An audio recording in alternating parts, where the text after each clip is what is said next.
Faustino Catalina. Iglesia Noticia. COPE. Estar informado. Buenos días, amigos. Hoy es domingo 4 de diciembre de 2022 y un domingo más tras conocer cómo amanece informativamente España y el mundo llegan los minutos de contarles lo más destacado en la actualidad religiosa de estas jornadas. Hacemos este programa hasta las 9, hora de la Santa Misa, con Álvaro Español en el control de sonido y con un adelanto de algunos temas de hoy en estos titulares. La campaña de Navidad de Cáritas invita a compartir lo que tenemos con los demás, especialmente con los más afectados por la crisis. En Bilbao se ha celebrado el segundo encuentro de representantes de los colegios de titularidad diocesana. Líderes religiosos del mundo piden desde Manresa a los gobiernos medidas justas para combatir el cambio climático. El Papa viajará a la República Democrática del Congo y Sudán del Sur del 31 de enero al 5 de febrero. Maximino Caballero es el nuevo prefecto de la Secretaría para la Economía de la Santa Sede tras la renuncia de Juan Antonio Guerrero.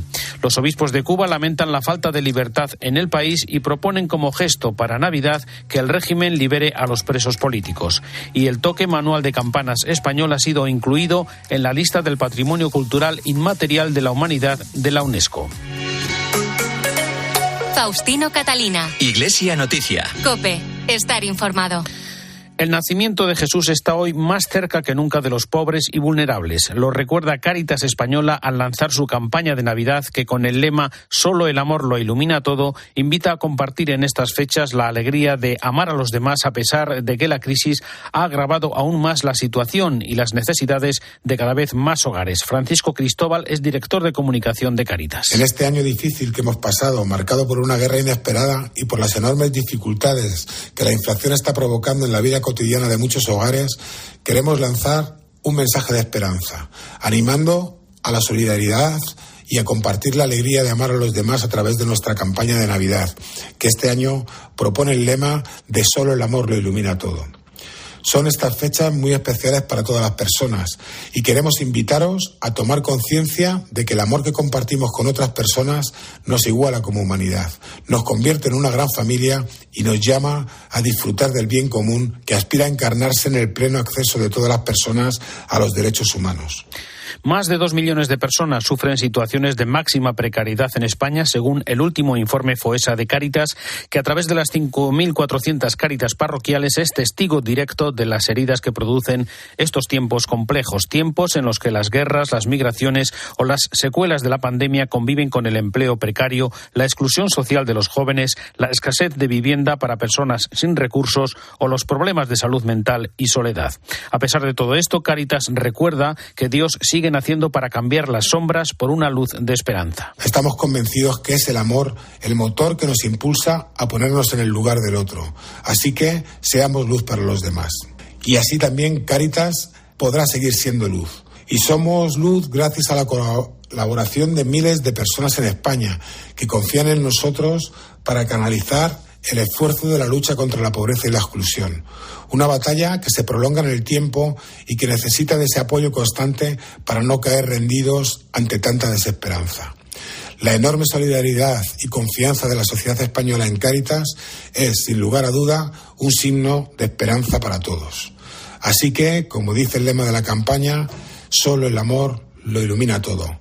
Que tengáis una feliz Navidad.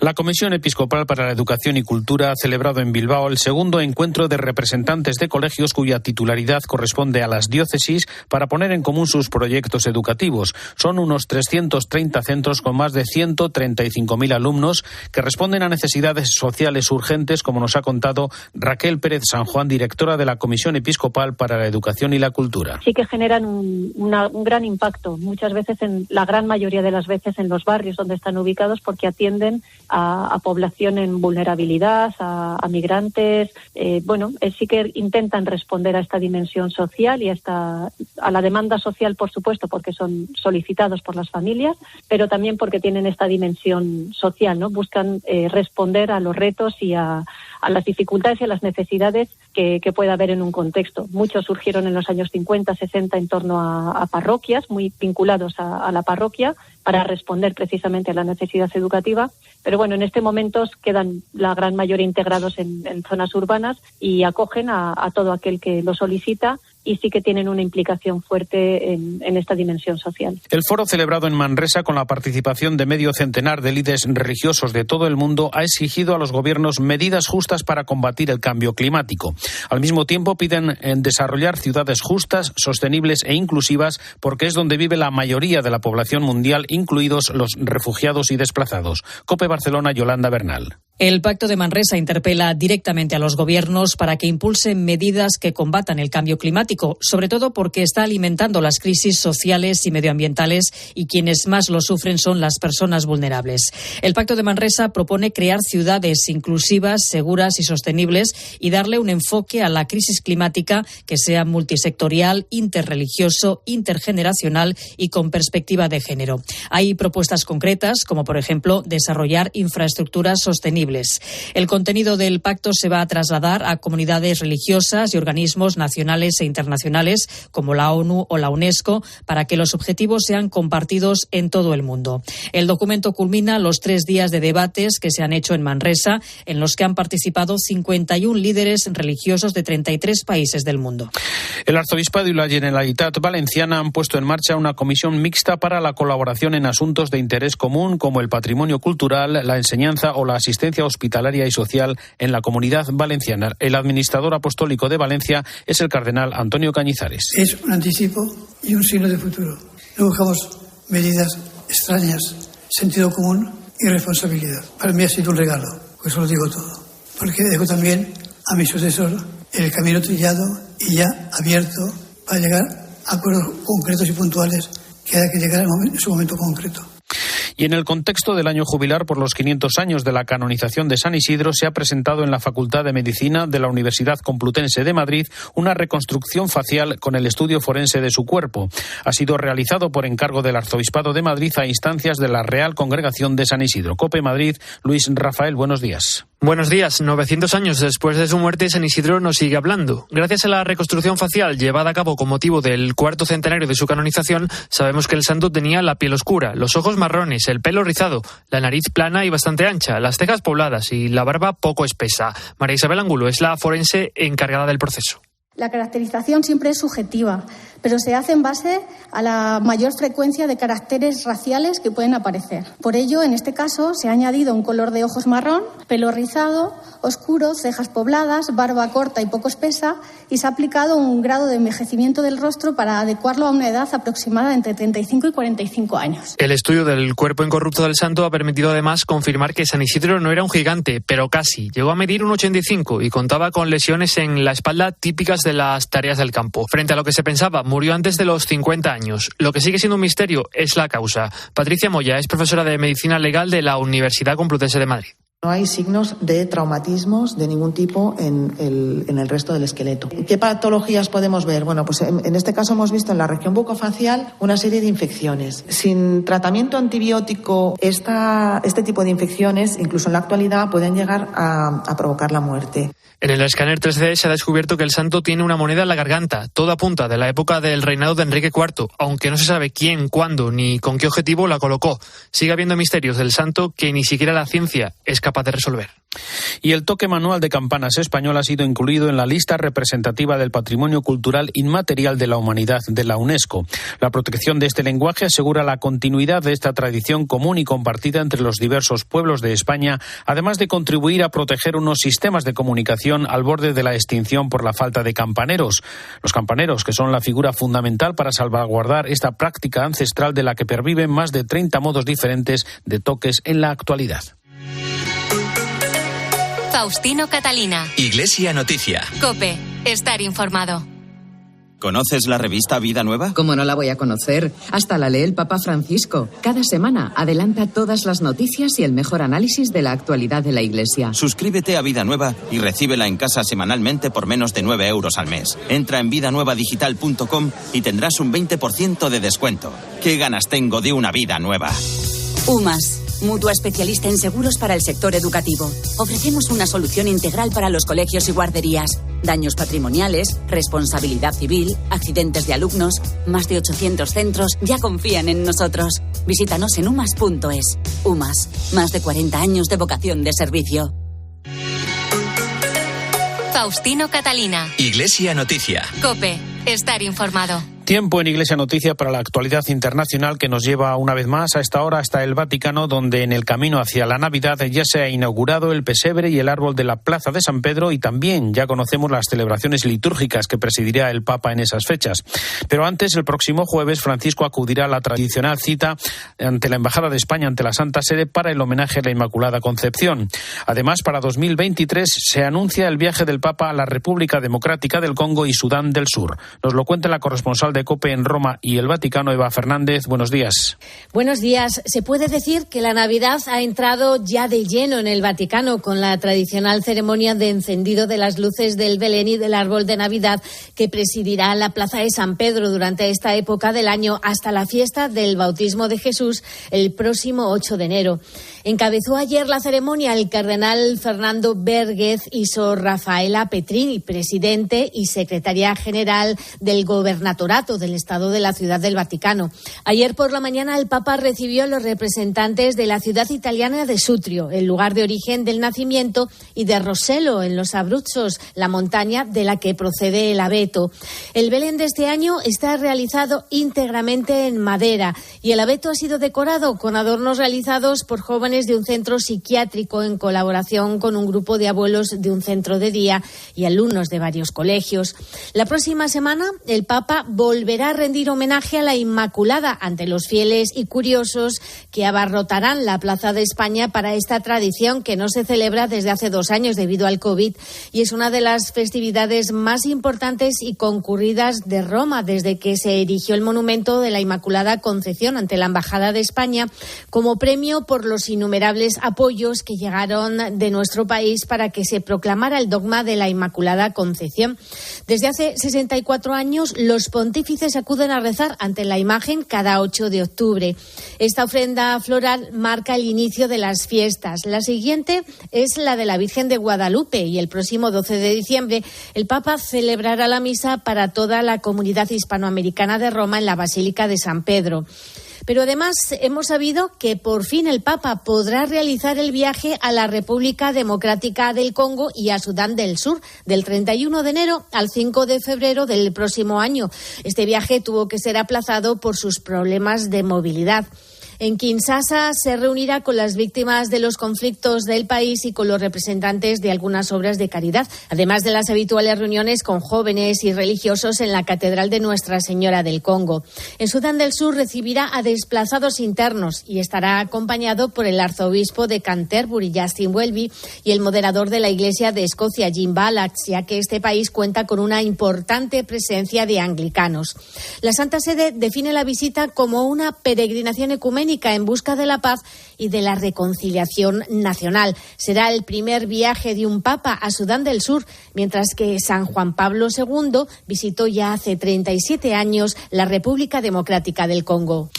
Y el Papa Francisco ha aceptado la renuncia por motivos personales del jesuita español Juan Antonio Guerrero como prefecto de la Secretaría para la Economía de la Santa Sede. Le sucede otro español, Maximino Caballero, hasta ahora secretario general de este organismo. Es el momento para el comentario desde Roma de Antonio Pelayo. Buenos días. Buenos días. El 14 de noviembre del 2019 el Papa nombró prefecto de la Secretaría para la Economía de la Santa Sede al español Juan Antonio Guerrero. 3 años después, el 30 de noviembre de este año, el jesuita anunciaba su renuncia al cargo invocando motivos personales. Su nombramiento resultó una absoluta novedad, puesto que se supo entonces que lo había aceptado con la condición de no ser nombrado obispo ni mucho menos cardenal como sus predecesores. Después de su dimisión, volverá a ser pues un religioso obediente y pobre como los quiere San Ignacio, fundador de la Compañía de Jesús. En el comunicado vaticano se afirma que el Papa agradece vivamente al Padre Guerrero su dedicación mostrada en el servicio prestado a la Santa Sede, organizando bien la economía. Ha sido un trabajo fuerte y exigente que ha conseguido muchos frutos. Si recorremos en efecto este trienio, es fácil darse cuenta de que una economía y unas finanzas que estaban cercanas al colapso han sido puestas a salvo y sobre todo han sido saneadas con una administración transparente y eficaz, logro conseguido a pesar de la oposición que encontró en muchos ambientes de la curia romana que pretendían seguir manteniendo sus privilegios y su opacidad. Por fortuna, Francisco ha nombrado como sucesor del padre Guerrero al que ha sido hasta ahora su secretario y amigo, el extremeño Massimino Caballero, un reconocido gestor en las más altas esferas de la finanza y de la economía y al mismo tiempo hombre de intachable honestidad. Se convierte así en el segundo seglar que ocupa un puesto tan relevante en la curia romana. En la carta que ha dirigido a los empleados y colaboradores de la Secretaría, el padre Guerrero confiesa que después de la operación que sufrió antes del verano, está ahora sometido a un tratamiento médico que le impide proseguir su trabajo con la eficacia física y la concentración mental que exige una tarea tan importante. Es un testimonio más de la sabiduría y franqueza de este jesuita ejemplar al que deseamos un total restablecimiento de su salud. Desde Roma les ha hablado Antonio Pérez. Gracias, Antonio. El miércoles, en la fiesta de San Andrés, además de celebrar la audiencia general, el Papa envió el ya tradicional saludo al patriarca de Constantinopla, Bartolomé I. Cuéntanos, Eva. Con motivo de la fiesta de San Andrés, patrono del Patriarcado de Constantinopla, el Papa Francisco hizo un llamamiento a la unidad entre los cristianos que pueda repercutir especialmente en la guerra que atraviesa Ucrania. Que la intercesión de los santos apóstoles hermanos Pedro y Andrés concedan rápidamente a la Iglesia disfrutar plenamente de su unidad y de paz al mundo entero, especialmente en este momento a la querida y mártir Ucrania, siempre en nuestro corazón y oración. Y en el mensaje a su santidad Bartolomé I, el pontífice insta a trabajar por el restablecimiento de la unidad entre los cristianos, no solo mediante acuerdos firmados, sino también mediante la fidelidad a la voluntad del Padre y el discernimiento de las sugerencias del Espíritu. En el texto entregado a mano a Bartolomé I por la delegación que el Papa envía cada año para que esté presente en esta fiesta, Francisco reitera su deseo por el pleno restablecimiento de la comunión entre todos los que creen en Jesucristo, ya que la unidad no solo es voluntad de Dios, sino también una prioridad urgente en el mundo actual. El pontífice recuerda que ya hay muchos ámbitos en los que la Iglesia Católica y el Patriarcado Ecuménico trabajan juntos, como son la defensa de la dignidad de cada persona y la lucha contra las formas modernas de esclavitud y la promoción de la paz. En concreto, uno de los ámbitos más fructíferos de esta cooperación es el diálogo interreligioso, por lo que el pontífice concluye su carta recordando con gratitud el reciente encuentro en el Reino de Bahrein con motivo del Foro de Diálogo Oriente y Occidente para la Convivencia Humana. Y recordamos también, Eva, los mensajes del Papa a los participantes en un encuentro de educación para la paz y a los alumnos del Pontificio Colegio Pío Latinoamericano. ¿Qué les dijo? Al Pontificio Colegio Pío Latinoamericano acuden a formarse sacerdotes de 15 países distintos. El Papa les recordó que el tiempo que están en Roma es un momento de gracia que el Señor les concede para profundizar en su formación, no solo a nivel académico, sino sobre todo para experimentar la riqueza y la diversidad de la Iglesia Universal. Durante su discurso los animó a ser sacerdotes cercanos a la gente y lejanos de las ansias de poder. Por favor, no negocien nunca la pastoralidad. Pastores del pueblo de Dios, no clérigos de Estado. No caigan en el clericalismo, que es una de las peores perversiones. Estén muy atentos. Antes de concluir su discurso, los animó a pedir la gracia de saber estar siempre metidos en el pueblo del cual Jesús los sacó. Y también esta semana el Papa mantuvo una audiencia multitudinaria con los estudiantes y profesores que participan en el Encuentro para la Educación a la Paz y al Cuidado, promovido por una organización italiana dedicada a defender los derechos humanos en los programas educativos y que tiene su centro en Asís. Refiriéndose a San Francisco, el Papa los animó a aprender de aquel joven despreocupado y rebelde que dejó su familia y sus riquezas para seguir al Señor y que hoy en día sigue siendo una fuente de inspiración en lo que respecta a la paz, la fraternidad y el amor a los pobres. Para poder poner en práctica esta preocupación por la paz y por el otro, Francisco les propuso como modelo la figura del buen samaritano y antes de despedirse los invitó a participar el próximo año en la Jornada Mundial de la Juventud que se realizará en Lisboa y deseó a todos un buen camino de Adviento hecho de pequeños gestos de acogida, de comprensión, de cercanía, de perdón y de servicio. Gracias, Eva. En el vídeo con la intención de oraciones para el mes de diciembre, Francisco invita a rezar para que las organizaciones de voluntariado y de promoción humana encuentren personas que se comprometan con el bien común y también nuevas vías de colaboración internacional. Ser voluntario solidario es una opción que nos hace libres, nos hace abiertos a las necesidades del otro, a las demandas de justicia, a la defensa de los pobres, al cuidado de la creación. Es ser artesanos de misericordia, con las manos, con los ojos, con el oído atento, con la cercanía. Y ser voluntario es trabajar con la gente a la que uno sirve. La labor de las organizaciones de voluntariado es mucho más eficaz cuando colaboran entre sí y también con los estados. Al trabajar coordinado, por poco que sean sus recursos, dan lo mejor de sí y hacen realidad el milagro de la multiplicación de la esperanza.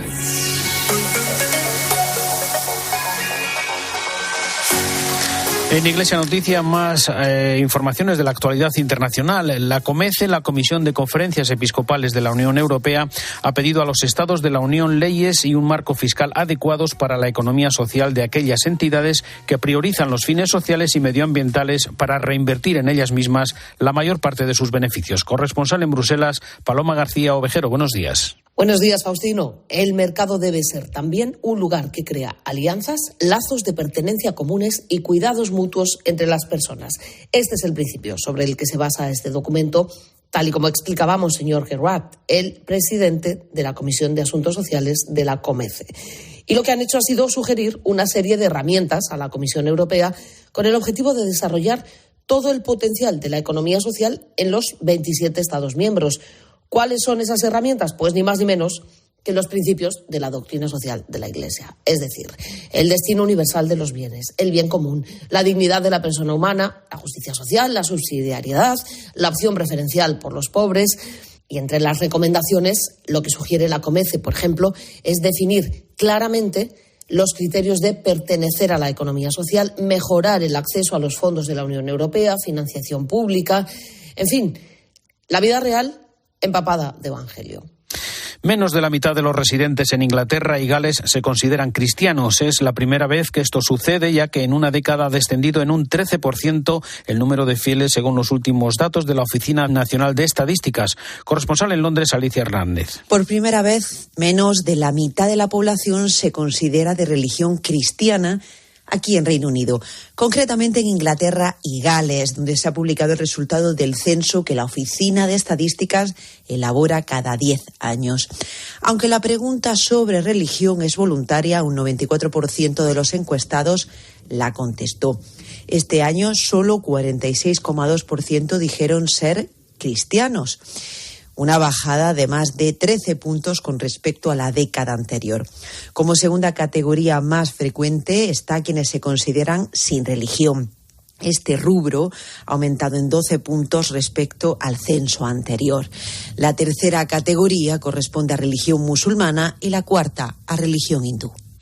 Los obispos de los Estados Unidos han manifestado su oposición a la llamada Ley de Respeto al Matrimonio sobre la validez de matrimonios civiles entre personas del mismo sexo. Consideran que este proyecto legislativo no ofrece las suficientes garantías de respeto a la libertad religiosa. Corresponsal en Washington, Juan Fierro. La Conferencia Episcopal de los Estados Unidos expresaba sus críticas y su rechazo a la ley aprobada por el Senado para proteger el matrimonio entre personas del mismo sexo. La ley fue aprobada por 61 votos a favor, todos los senadores demócratas más 12 republicanos, contra 36 votos, todos ellos republicanos. En una carta firmada por el cardenal Nolan de Nueva York, presidente del Comité para la Libertad Religiosa, y el obispo Bannon de Minnesota, presidente del Comité de Laicos, Matrimonio y Vida Familiar, se afirma que la ley no logra un equilibrio que respete adecuadamente el compromiso de nuestra nación con el derecho fundamental de la libertad religiosa. Nuestra oposición a esta ley, continúan los obispos estadounidenses, de ninguna manera aprueba cualquier hostilidad hacia cualquier persona que experimente atracción por personas del mismo sexo. El apoyo de los 12 senadores republicanos se logró tras la introducción de una enmienda que confirma que las organizaciones religiosas sin fines de lucro no estarán obligadas a proporcionar ningún servicio, instalaciones o bienes para la celebración de un matrimonio. Una enmienda que los obispos estadounidenses no consideran suficiente, ya que en su opinión la ley tendrá un efecto dominó que perjudicará la libertad religiosa en todos los contextos donde surjan conflictos con los matrimonios de personas del mismo sexo. Y volvemos en la actualidad en España para contarles que la Confer ha entregado los premios Carisma para reconocer el trabajo de personas e instituciones en la animación, el servicio y la promoción de la vida religiosa. Entre los galardonados figuran José Cristo Rey, García de Paredes, el obispo Eugenio Arellano, Daniel Pajuelo, el grupo Brotes de Olivo, la Fundación Foesa, la Iglesia en La Palma o el director del corto Votamos, Premio Carisma de Salud, que es Santiago Requejo. Es una alegría, lógicamente, inmensa y sorprendente porque al ser un premio, un reconocimiento que se sale del ámbito cinematográfico, un signo de que el cortometraje pues ha calado más allá del ámbito de los festivales de cine. Yo la verdad que he tenido la suerte que las cosas que he hecho así de cine social han tenido mucho impacto y mucho calado y llegan. Digamos que vas encontrando historias que te tocan y quieres comunicarla, ¿no? A través de este arte que es el cine. Creo que el cine tiene una misión de entretener, indudablemente, pero creo que también te puede dejar algo más y te puede llevarte una reflexión a casa. Yo creo que eso te interesa. Y en su carta pastoral de este domingo, el cardenal Juan José Omella, arzobispo de Barcelona, comenta la celebración del segundo domingo de Adviento, camino que nos prepara para acoger a Cristo en la celebración navideña. Un tiempo que llega envuelto en color morado, color de esperanza y preparación. La esperanza cristiana sobrepasa las esperanzas humanas, de aquí y de ahora, puesto que tiene como meta la vida eterna con Dios, pero también es un impulso que puede mejorar el mundo presente. Que nos acompañe la esperanza cristiana en todo este tiempo de gracia que vivimos durante estos días de Adviento. Ofrezcamos al mundo la esperanza, un anhelo en medio de las adversidades de este tiempo convulso que vivimos. Unos momentos especialmente complicados para algunos de nuestros hermanos y hermanas nuestros. Sintamos y contemplemos la luz que nos reconforta. La Comisión Episcopal para las Comunicaciones Sociales ha concedido los premios Bravo que reconocen la labor de quienes colaboran en el ámbito de la comunicación y se distinguen en el servicio a la dignidad del hombre, los derechos humanos o los valores evangélicos.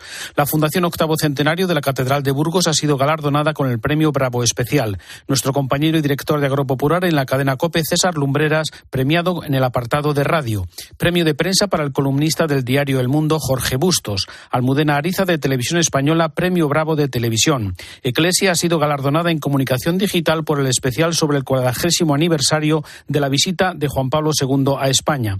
Premio Bravo de Cine a Adolfo Blanco por la promoción y distribución de The Chosen. El de música para Manu Carrasco, el de publicidad para la campaña 30 años de Ogilvy, para Decathlon y por último el Premio Bravo en comunicación diocesana para Alberto Cuevas, delegado de la diócesis de Tuy Vigo.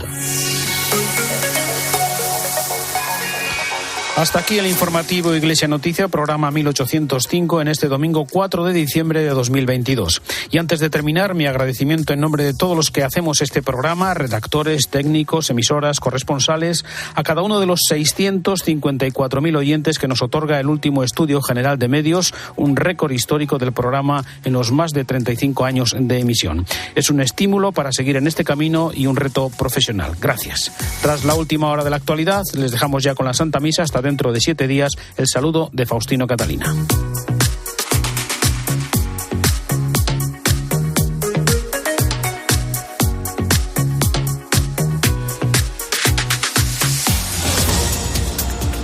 Buenos días. El sector turístico tiene buenas previsiones para este puente en el que en Barcelona rozan una ocupación del 80%, misma cifra que manejan en Sevilla. Canarias la supera, mientras que la capital está por encima del 70%. Se prevén 13,5 millones de desplazamientos por carretera. Hoy se espera tráfico intenso de salida por la mañana, especialmente en las zonas de montaña. Por la tarde debes evitar la franja de 6 a 11 de la noche. Además, las investigaciones apuntan a que los sobres con material pirotécnico enviados enviados a distintos puntos de España podrían tener el mismo autor y origen, Valladolid. Los paquetes mandados a Pedro Sánchez, Moncloa o las embajadas de Ucrania y Estados Unidos, entre otros. La Policía Nacional, eso sí, continúa investigando los hechos. Y Rusia ha amenazado con cortar el suministro de petróleo a Europa tras el acuerdo del tope a su crudo de $60 por barril, aunque esto todavía queda por aprobarlo en Bruselas. Desde Ucrania insisten en que el límite debería ser menor, de unos 30, porque el tope establecido seguirá proporcionando al Kremlin unos $100.000 millones al año. Ahora te quedas con la Santa Misa.